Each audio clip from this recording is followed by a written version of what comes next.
आता 11वीच्या विद्यार्थ्यांसाठी अतिशय महत्त्वाची बातमी आहे। राज्यातील 11वी प्रवेशासाठी शिक्षण विभागाने नवीन नियमावली जाहीर केली आहे।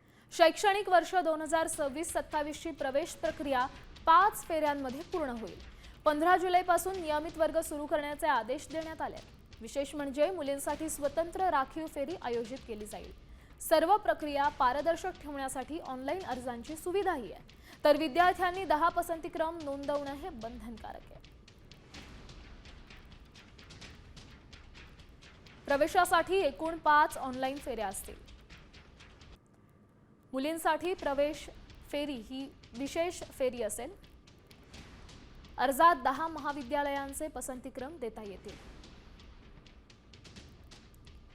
सर्व कोट्यातील प्रवेश केवळ ऑनलाईन पद्धतीनेच होतील। त्याचबरोबर तांत्रिक विषयांचे प्रवेश हे ऑफलाईन पद्धतीने होतील।